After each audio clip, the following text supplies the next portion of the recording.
Friends, मेरे gardening channel पे आपका स्वागत है। मेरे एक वीडियो में मैंने आपके साथ शेयर किया था कि विंटर सीज़न में, सर्दियों के मौसम में कौन से फूलों के पौधे लगाए जाते हैं। मैंने एक लिस्ट आपके साथ शेयर की थी। वो कॉम्प्रहेंसिव तो लिस्ट नहीं थी, लेकिन जो मैंने सीड्स परचेज़ किए थे वो मैंने आपके साथ शेयर किए हुए थे। और सीडलिंग, विंटर फ्लावर्स के सीडलिंग कैसे बनाए जाते हैं, उसका प्रोसेस क्या होता है, ये भी एक वीडियो में मैंने शेयर किया था।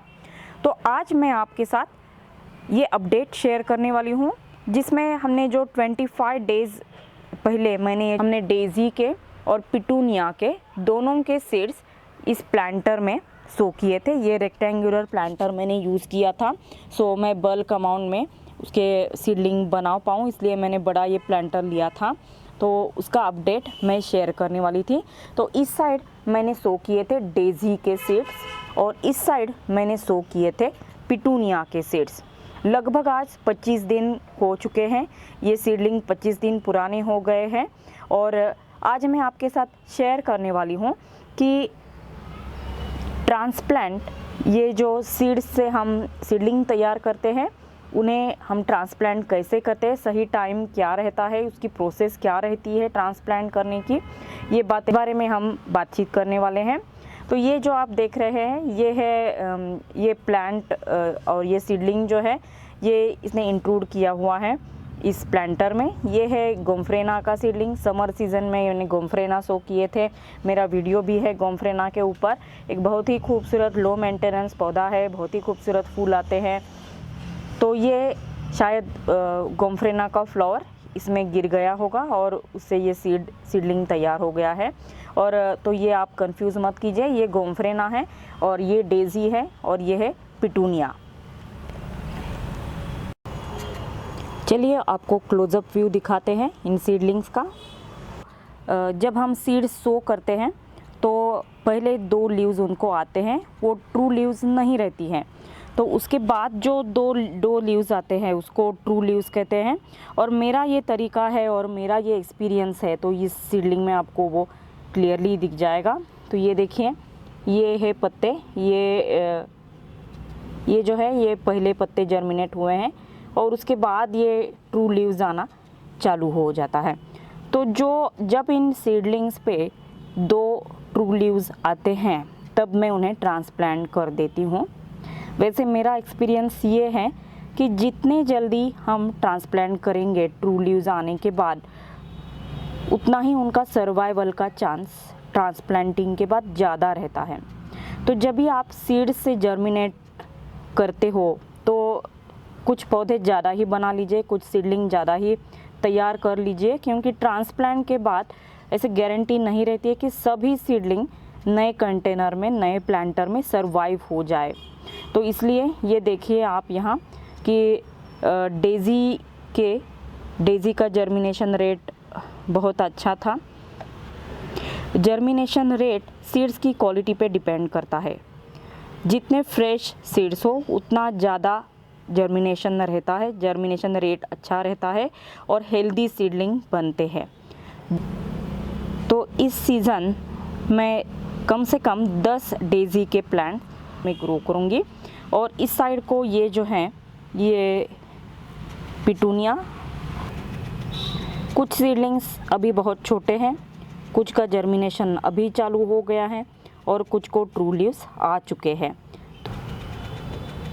ये बहुत ही छोटा है, अभी उसका जर्मिनेशन स्टार्ट हो गया है।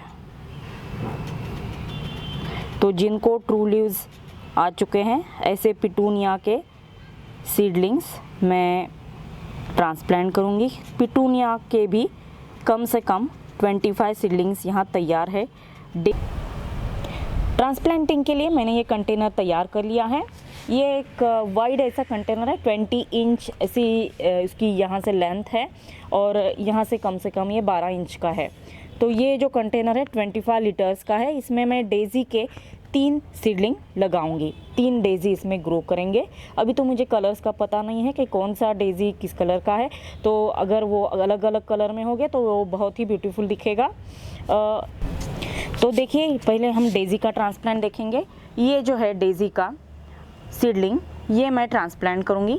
ट्रांसप्लांट करते वक्त ट्रांसप्लांट करते वक्त ये जो सीडलिंग है उसके नीचे से मैं मिट्टी, आप देख रहे हैं कि यहाँ से नीचे से मैं मिट्टी लूज़ करूँगी और मिट्टी के साथ ही ये सीडलिंग उठा लूँगी। इससे क्या होगा कि रूट्स उस सीडलिंग के हर्ट नहीं होंगे, रूट्स इंटैक्ट रहेंगे। अगर रूट्स ब्रेक हो जाते हैं तो सीडलिंग अच्छी तरह से ग्रो नहीं करेगा। तो ये देखिए मिट्टी के साथ ही मैंने ये सीडलिंग उठा लिया है। और तो ये सीडलिंग जो है मैंने उठा लिया है। तो छोटा सा मैं यहाँ होल कर देती हूँ, यहाँ देखिए।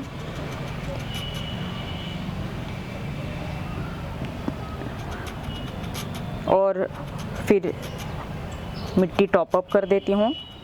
सीडलिंग के रूट्स हर्ट नहीं होने चाहिए, ये आपको केयर लेना है। तो ये जो पॉटिंग सॉइल है, पॉटिंग सॉइल मैंने कोकोपीट और नॉर्मल गार्डन सॉइल ऐसा मिक्स लिया है, कंपोस्ट इसमें नहीं डाला है। थोड़े दिन बाद मैं जब ये सीडलिंग थोड़ा बड़ा हो जाएगा, यानी इतना बड़ा हो जाएगा, 2 या 3 इंच का हो जाएगा, तब मैं उसमें स्लो रिलीज फर्टिलाइज़र ऐड करूँगी। तो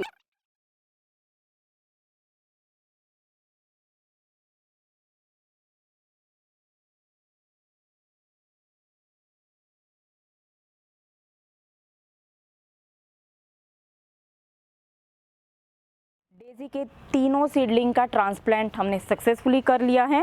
अब एक ही काम बचा है, वो है वाटरिंग करने का। तो लाइट, ये कंटेनर मैंने पिटूनिया के लिए तैयार किया हुआ है।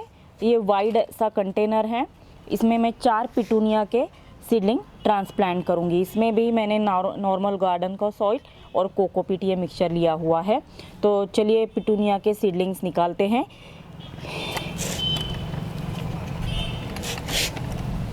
ये जो 3 पिटूनिया के सीडलिंग्स दिख रहे हैं, ये इनको एक सेट आ गया है ट्रू लीव्स का। तो ये 3 और एक सीडलिंग मैं ट्रांसप्लांट करूँगी। तो ये मिट्टी के साथ मैं उठाती हूँ।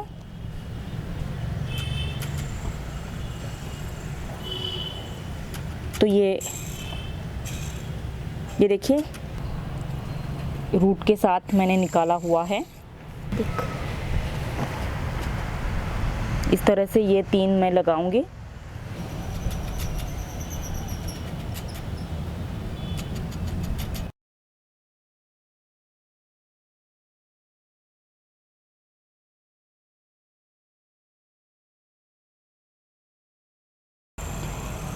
देखिए चारों पिटूनिया के सीडलिंग मैंने इस कंटेनर में ट्रांसप्लांट कर दिए हैं।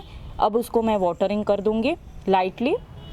अगर आपको ये वीडियो पसंद आया है तो आप इस वीडियो को लाइक कीजिए, मेरे चैनल को सब्सक्राइब कीजिए। हैप्पी गार्डनिंग, और अगले वीडियो तक आपको बाय बाय।